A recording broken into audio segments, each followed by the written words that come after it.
Okay guys, तो start करते हैं अपना मैग्नेटिज्म एंड मैटर। ये है हमारा 4th स्पेस रिपीटिशन। चलिए स्टार्ट करते हैं बिना किसी देरी के। बार मैग्नेट के बारे में पढ़ते हैं। A bar magnet creates a magnetic field which can be visualize using magnetic field lines. एक bar magnet magnetic field line बनाती है जो कि तुम विजुलाइज कर सकते हो मैग्नेटिक फील्ड लाइन से। आई magnetic by length of magnetic, मतलब कि magnetic length divide by geometric length का जो रेशियो होता है वो होता है 0.84। मतलब कि जो ज्योमेट्रिक लेंथ होती है वो मैग्नेटिक लेंथ से ज़्यादा होती है। याद रखने से बहुत पुराने टाइम का ये क्वेश्चन पूछा गया था, शायद किसी AIPMT में, या फिर चलो छोड़ो। Magnetic field lines are also called magnetic force line. ऐसा बिल्कुल भी नहीं है, क्योंकि फोर्स जो होती है इसमें वो परपेंडिकुलर करती है मैग्नेटिक फील्ड के। मैग्नेटिक फील्ड लाइन क्या हमेशा नॉर्थ टू साउथ होती है? बिल्कुल गलत बात है सर, क्योंकि मैग्नेट के अंदर वो साउथ टू नॉर्थ होती है, मैग्नेट के बाहर वो नॉर्थ टू साउथ होती हैं। प्रॉपर्टीज़ क्या होती हैं सर मैग्नेटिक फील्ड लाइन्स की? तो ये क्लोज लूप फॉर्म करती हैं, ये कभी इंटरसेक्ट नहीं करती। और मैग्नेटिक फील्ड लाइन्स क्राउड होती हैं पोल्स की तरफ, जहाँ पे मैग्नेटिक फील्ड स्ट्रांग होती है और एक दूसरे से अलग अलग आपको काफ़ी दिख जाएंगी। मतलब कि दो इलेक्ट्रिक फील्ड लाइन बोल रहा हूँ, दो मैग्नेटिक फील्ड लाइन के बीच में काफ़ी गैप दिखेगा, और जहाँ पे गैप दिखेगा इसका मतलब वहाँ पे जो मैग्नेटिक फील्ड का मैग्नीट्यूड है वो कम है। ठीक है, yes sir. They flow from the south pole to the north pole with the magnet and north pole to south pole out. से ही मैं बता चुका हूँ। They comes out and go in at any angle from magnet. वो magnet से किसी भी एंगल में मैग्नेट के अंदर घुस सकती हैं और किसी भी एंगल से मैग्नेट से बाहर निकल सकती हैं। तो बार मैग्नेट कंप्लीट हो गया। अब आता है magnetic dipole movement. The magnetic dipole movement represents the strength and orientation of a magnetic source such as bar magnet or a current loop. Magnetic dipole movement तुम्हें स्ट्रेंथ रिप्रेजेंट करता है, orientation represent करता है उस magnetic source का, जैसे कि bar magnet हो गया या फिर करंट कैरिंग लूप हो गया। जो यहाँ पे मैग्नेटिक मूवमेंट का फॉर्मूला होता है वो होता है M/L। और NIA भी लिख सकते हो। बताओ NIA कहाँ पे लिखोगे? लूप में। लूप में NIA लिखोगे, कहाँ लिखोगे? लूप में लिखोगे। स्मॉल m क्या रिप्रेजेंट करता है? Pole strength. L उसकी जो लेंथ है, और यहाँ पे जो L होती है बेटा इफेक्टिव लेंथ होती है। तुमने अगर क्वेश्चंस करे होंगे तो पता होगा। N क्या है सर? तो N है नंबर ऑफ टर्न्स। I क्या है? करंट। और A क्या है? एरिया। ML यूज़ करना है बार मैग्नेट के लिए, और NIA वाला फॉर्मूला यूज़ करना है करंट कैरिंग लूप के लिए। डायरेक्शन, तो जो डायरेक्शन होता है मैग्नेटिक मूवमेंट का वो south pole to north pole होता है एक बार मैग्नेट के लिए। और अगर करंट कैरिंग लूप की बात करें तो मैग्नेटिक मूवमेंट का तुम्हें जब डायरेक्शन निकालोगे तो कैसे निकालोगे उसका डायरेक्शन? राइट हैंड रूल से निकालो। अपनी फिंगर्स को कर्ल करो, किसके डायरेक्शन में? करंट के डायरेक्शन में कर्ल करो, और तुम्हारा जो थंब होगा वो मैग्नेटिक मूवमेंट का तुम्हें डायरेक्शन प्रोवाइड कर देगा। बहुत सिंपल होता है भाई उसका डायरेक्शन निकालना। तुम क्वेश्चन करो, अपने आप समझ जाओगे। कटिंग ऑफ बार मैग्नेट, कि बार मैग्नेट की कटिंग कैसे होती है? एक बात याद रख लो उससे पहले कि जो मैग्नेटिक पोल स्ट्रेंथ होती है स्मॉल m, वो डायरेक्टली प्रोपोर्शनल होती है एरिया की। इसका मतलब जो मैग्नेटिक मूवमेंट होगा वो डायरेक्ट प्रोपोर्शनल टू वॉल्यूम हो जाएगा। क्यों? क्योंकि वो लेंथ तो आ ही रहा था, एरिया बार है तो वॉल्यूम हो गया। एरिया और लेंथ है ना। ये कट आएगा। कट टाइप अगर देखो लेंथ के अलॉन्ग कट करा है, लेंथ के अलॉन्ग कट करा है तो उसके बराबर हो जाएगी। बोलो हाँ कि ना? लेंथ तो सेम रहेगी।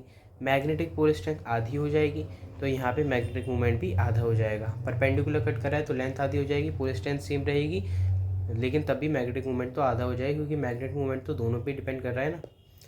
Bending of bar magnet, question काफ़ी पूछे जाते हैं कि एक बार मैग्नेट थी जिसकी लेंथ L थी, उसे मैंने बेंड कर दिया, जिसका रेडियस अब R हो गया है।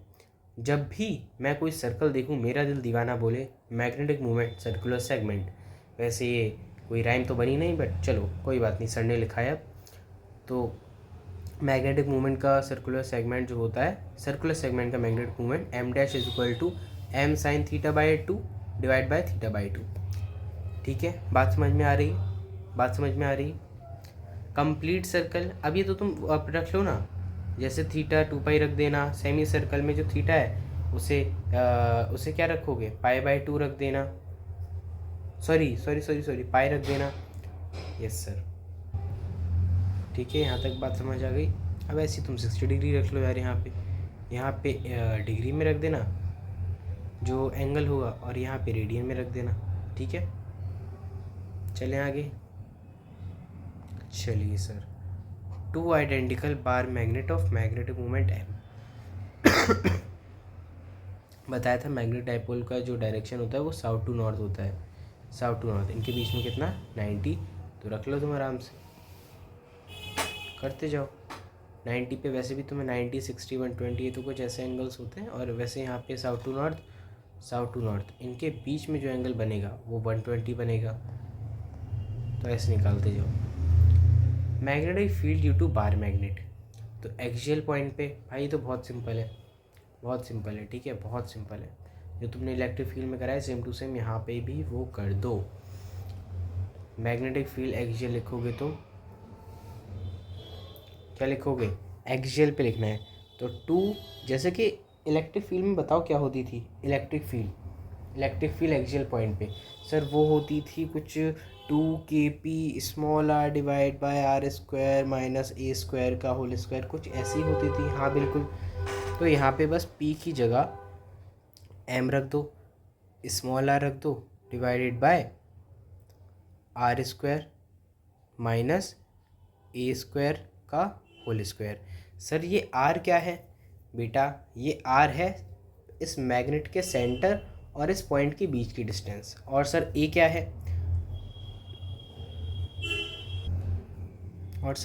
है, जो कि आपने a माना था, तो बेटा एक एंड और उसके सेंटर से बीच की डिस्टेंस मैंने a मान ली है। लेकिन यहाँ पे सर ने जो फॉर्मूला लिखा है उसमें l है, तो l सर ने इसलिए लिख दिया क्योंकि यहाँ पे सर ने उसकी लेंथ 12 मान ली है ना। तो बाकी वो तो तुम क्वेश्चन के हिसाब से समझ लो, मतलब कि तुम मतलब तो समझ गया ना कि क्या कैसे रखना है, तो बस वो पता होना चाहिए। और इस चैप्टर में जैसे कि इलेक्ट्रिक फील्ड वाले चैप्टर में तुम k को 1/4πε0 रखते थे, यहाँ पे वो नहीं रखा जाएगा। यहाँ पे हम k को रखेंगे μ0/4π, बस इसे याद रखना है, ठीक है। और अगर से स्मॉल डाइपोल हुआ तो बस याद करो, जैसे कि वहाँ पे 2kp/r³ कर देते थे, वैसे यहाँ पे 2km/r³ कर दो यार। क्या इससे ज़्यादा आसान कोई चीज़ होगी।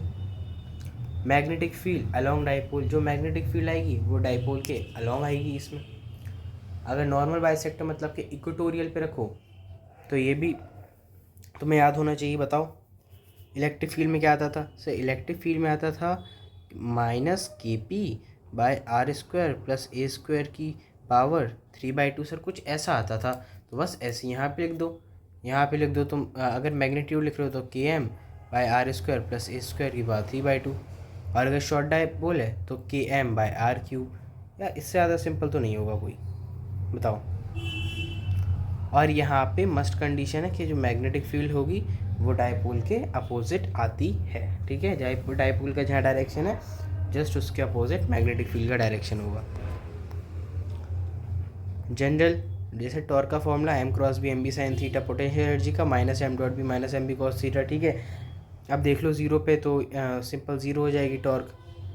0 डिग्री मतलब कि अगर तुम्हारा डाइपोल पोटेंशियल मैग्नेटिक फील्ड के अलॉन्ग है तो पोटेंशियल एनर्जी वहाँ पे मिनिमम होगी, और अगर उसके जस्ट अपोजिट है मतलब कि 180 डिग्री एंगल पे, तो वहाँ पे जो पोटेंशियल एनर्जी होगी वो मैक्सिमम आती है।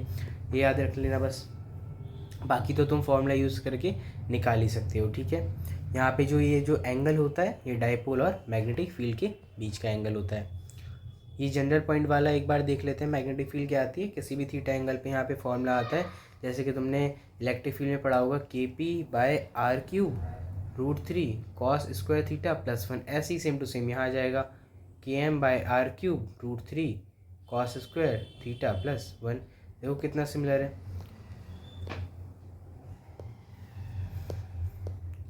वर्क डन कैसे निकालें सर, तो एक्सटर्नल का वर्क डन है तो +Δu, अगर मैग्नेटिक फील्ड का वर्क डन है तो -Δu। स्टेबल इक्विलिब्रियम जब होगा जब 0 डिग्री पे होगा, मतलब कि डाइपोल अपोजिट टू फील्ड नहीं, यहाँ पे बेटा इसे करेक्ट कर लो, ये आएगा अलॉन्ग, ठीक है, मतलब उसी सेम डायरेक्शन में। अनस्टेबल इक्विलिब्रियम जब थीटा 180 डिग्री होगा।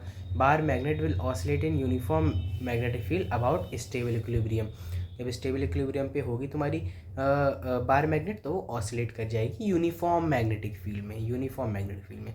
इसका टाइम ऑफ ऑसिलेशन का फॉर्मूला होगा T = 2π√I/mb।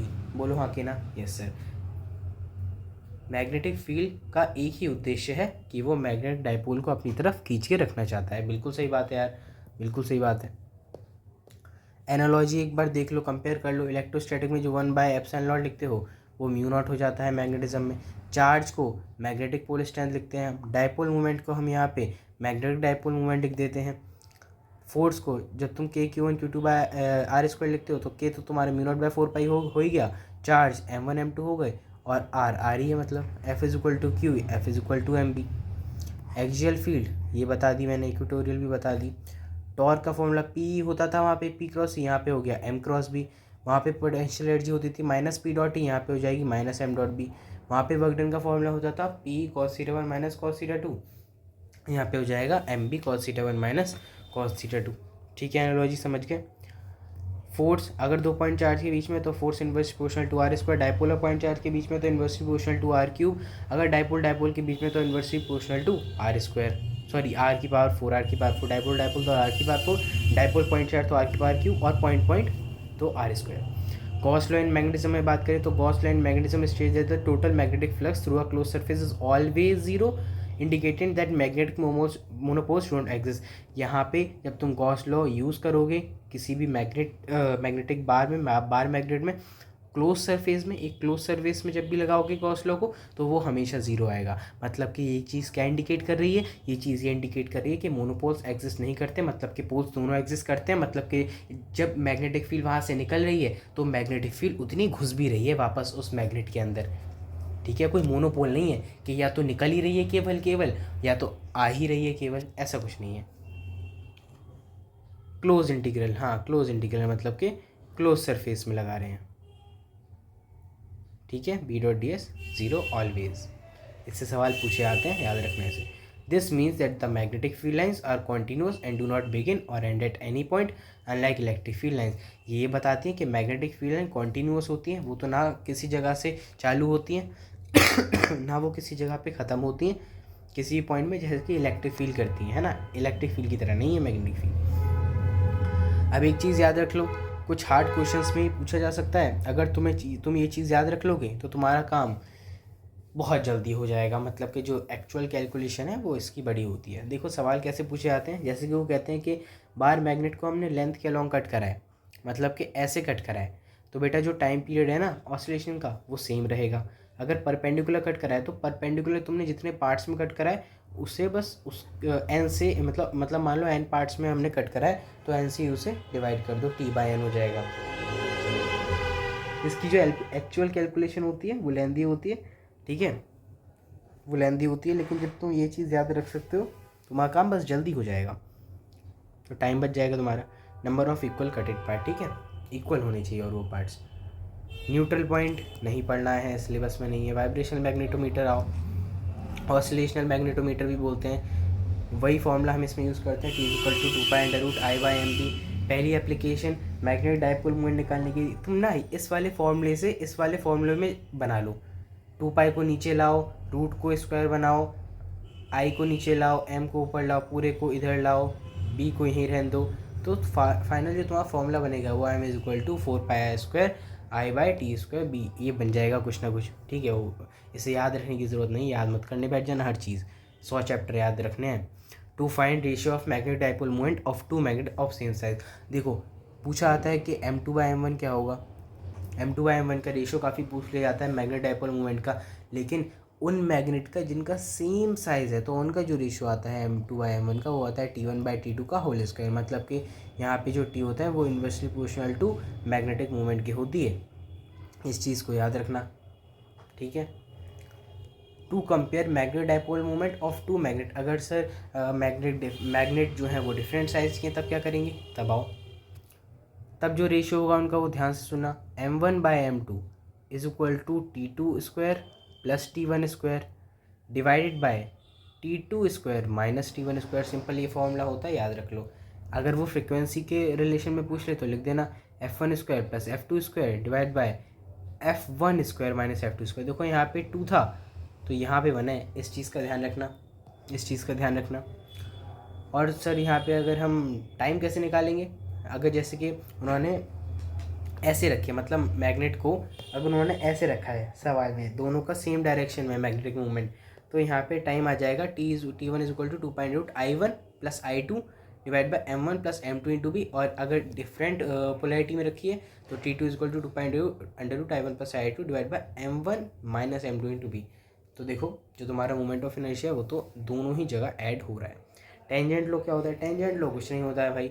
Tangent law in magnetism describes the relationship between two perpendicular magnetic fields acting on a magnetic needle such in a tangent galvanometer, जैसे कि tangent galvanometer में होता है when a magnet needle is subjected to two perpendicular magnetic fields B1 and B2 it aligns at an angle theta such that, जब एक magnet needle को तुम दो परपेंडिकुलर मैग्नेटिक फील्ड्स में रख देते हो तब होता क्या है, तब बेसिकली यही होता है जो होना है, किसी एंगल पे वो अलाइन कर जाती है। तो ये जो एंगल होता है किसी एक फील्ड से वो आ जाता है tan theta is equal to B2 by B1, दोनों मैग्नेटिक फील्ड का रेशियो। ठीक है, इसे याद रखना है, बस इसे याद रख लो। इसमें tan theta is equal to B2 by B1, हाँ इक्विलिब्रियम में आ जाएगी। टेंजेंट गैल्वेनोमीटर क्या होता है, ये नहीं है बेटा, अब ये कट चुका है सिलेबस में। आओ, magnetic field intensity, magnetic field intensity क्या होती है, ये सोर्स की असली औकात होती है। क्या होती है, सोर्स की असली औकात, मतलब कि H is equal to B by mu, अब B not by mu not या फिर B M by mu M, मतलब कि मीडियम की या फिर एयर की। ठीक है, ठीक है, ठीक है। और सर मैग्नेटिक परमेबिलिटी तो ऐसे ही फॉर्मूला बना लो, H is equal to B by mu होता है तो mu is equal to B by H हो जाएगा। ये मीडियम की है, H सोर्स की होगी यहाँ पे। इसकी यूनिट याद रख लो, वेबर पर एम्पियर मीटर, याद रख लो इसे। मैग्नेटाइजेशन और मैग्नेटिक इंटेंसिटी क्या होता है सर, तो I is equal to M by V vector होती है। मैग्नेटाइजेशन या मैग्नेटिक इंटेंसिटी वेक्टर होती है और मीडियम इंडिपेंडेंट होती है। इसका जो डायरेक्शन होता है वो पैरेलल होता है मैग्नेटिक मूवमेंट के। सर मैग्नेटिक ससेप्टिबिलिटी क्या होती है, ऐसे काई से प्रोनाउंस करते हैं। ठीक है, ये इसका फॉर्मूला होता है I बाय एच। क्या होता है, क्योंकि I प्रोपोर्शनल टू H तो proportionality constant I is equal to chi H आ जाता है। स्केलर होती है, यूनिटलेस और डायमेंशनलेस होगी। क्यों, क्योंकि I और H का जो यूनिट है वो सेम होती है। काई अगर किसी मटेरियल का ज़्यादा है इसका मतलब वो आसानी से मैग्नेटाइज हो सकता है। रिलेशन क्या है, म्यू आर और काई एम में, तो म्यू आर और काई एम में रिलेशन है mu R is equal to 1 plus chi M, 1 plus chi M. ठीक है, कॉज ऑफ मैग्नेटिज्म देख लेते हैं। जैसे देखो एटम, एटम के अंदर क्या होता है सर, न्यूक्लियस होता है, इलेक्ट्रॉन होता है। इलेक्ट्रॉन रोटेशन मोशन कर रहा होता है। Revolving electron produce magnetic field, magnetic movement along axis of rotation. Revolving electron magnetic field produce करेगा, उस मैग्नेटिक फील्ड से मैग्नेटिक मूवमेंट प्रोड्यूस होगा, जो भी उसका रोटेशन का एक्सिस है वहाँ पर। पेयर्ड इलेक्ट्रॉन एटम की बात करें, मतलब कि यहाँ पे दो इलेक्ट्रॉन है, तो तुम्हें पता होगा कि इलेक्ट्रॉन एंटी स्पिन में होते हैं, एक ऑर्बिटल में अपोजिट स्पिन होता है, तो बस उनका जो मैग्नेटिक मूवमेंट आएगा, एक का इधर आएगा एक का इधर आएगा, तो वो कैंसिल कर देंगे एक दूसरे को। तो नेट जो एटम का मैग्नेटिक मूवमेंट होगा, जो कि पेयर्ड अगर एटम है तो उसका ज़ीरो हो जाएगा। सर अगर अनपेयर्ड इलेक्ट्रॉन एटम की बात करें तो उसका ज़ीरो नहीं होगा। लेकिन अगर सर मैं पूरे क्रिस्टल का बात करूँ, पूरी क्रिस्टल की बात अगर तुम करोगे तो रैंडम ओरिएंटेशन होता है एटम्स का, तो कुछ ना कुछ जो है कैंसिल हो जाएगी और पूरे क्रिस्टल का मैग्नेटिक मूवमेंट ज़ीरो आ जाएगा। लेकिन जो एटम है उसका तो ऑब्वियस सी बात है ज़ीरो नहीं आएगा। मटेरियल्स की बात करते हैं, डायमैग्नेटिक मटेरियल्स। तो डायमैग्नेटिक की टेंडेंसी होती है कि वो मूव करती है stronger to weaker part of external magnetic field के, वो मैग्नेटाइज हो जाते हैं अपोजिट डायरेक्शन में। Magnetic field lines magnetic field lines को रेपेल करते हैं ये सब्सटेंसेस डायमैग्नेटिक जो होते हैं। डायमैग्नेटिज्म एक यूनिवर्सल प्रॉपर्टी है, हर सब्सटेंस के पास होती है। मैग्नेटाइज होता है, लेंस लॉ से मैग्नेटाइज होता है। लेंस लॉ तुमने हम आगे नेक्स्ट चैप्टर में पढ़ेंगे, बेसिकली लॉ ऑफ इनर्शिया से। जो काई होता है वो टेम्परेचर इंडिपेंडेंट होता है इसमें और हमेशा नेगेटिव होता है, नेगेटिव है देखो। और जो मीडियम की मैग्नेटिक फील्ड होती है वो कम होगी इसकी मैग्नेटिक फील्ड से, मीडियम की मैग्नेटिक फील्ड इसकी वो परमिबिलिटी इसकी परमिबिलिटी से कम होगी। और जो रिलेटिव परमिएबिलिटी होगी वो 1 से कम होगी। क्यों? क्योंकि काई तो तुम्हारा वैसे भी नेगेटिव था।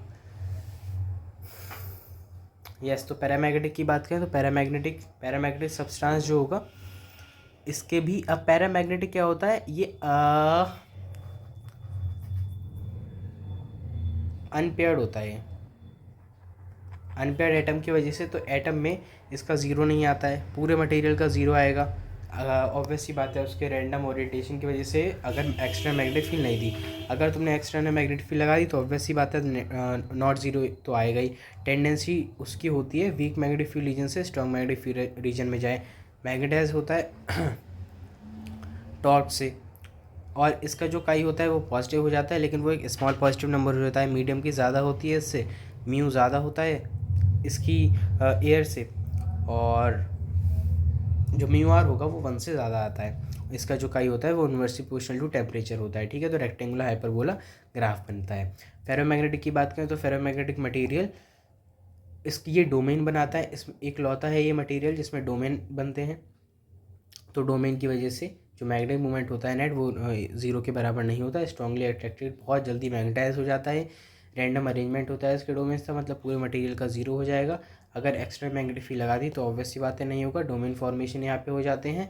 इसका जो ग्राफ होता है ये पहले ऐसे होता है फिर ऐसे हो जाता है। ऐसे क्यों होता है सर? क्योंकि ये है तुम्हारा क्यूरी टेम्परेचर। क्यूरी टेम्परेचर पे क्या होता है, जो डोमेन होते हैं वो ब्रेक कर जाते हैं। डोमेन जब ब्रेक कर जाएंगे तो ये फेरोमैग्नेटिक सब्सटेंस पैरामैग्नेटिक सब्सटेंस की तरह वर्क करने लगेगा। इसका काई बहुत ज़्यादा होगा, क्योंकि मैंने अभी बताया था ये बहुत जल्दी मैग्नेटाइज हो सकता है।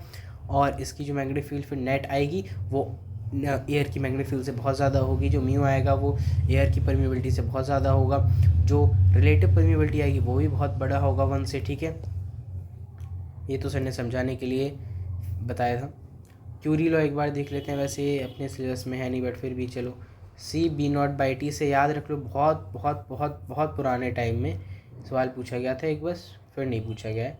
का is equal to C B naught by T, ठीक है। सी बी, देखो आई है तो C B naught by T, और काई है तो C mu naught by T. दोनों में सी बाई टी है, लेकिन जहाँ पे आई है तुम्हारा मैग्नेटाइजेशन वहाँ पे बी नॉट है, और जहाँ पे ससेप्टिबिलिटी है वहाँ पे म्यू नॉट है, ठीक है। क्यूरी-वीज लॉ, इस पर स्टार लगा लो, ये तो ज़्यादा इंपॉर्टेंट है। जो काई होता है वो प्रोपोर्शनल होता है inversely proportional T minus T C. T है मटेरियल का टेम्परेचर, टी से क्यूरी टेम्परेचर, तो कांस्टेंट आ जाएगा C by T minus T C. बोलो हाँ कि ना। सी क्या है सर? सी क्यूरीज कांस्टेंट है। तुमसे अगर कभी भी क्वेश्चन चलो मान लो नीट में आ भी गया तो ये इसका बस फॉर्मूला आ सकता है, केवल फॉर्मूला पूछा आ सकता है इसका, ठीक है। हिस्टैरिसीस लूप की बात करें या बी एच कर, तो सर ने समझाने के लिए बताया था लाइफ ऑफ मामला, जो एरिया लूप के अंदर का जो एरिया होता है वो क्या बताता है, एनर्जी लॉस के बारे में बताता है, एनर्जी लॉस के बारे में, ठीक है। ये सैचुरेशन पॉइंट है। देखो मैं तुम्हें एक चीज़ बताता हूँ, इसमें क्या याद रखना है, मतलब कि सवाल किससे बन सकता है, तुम ये याद रख लो।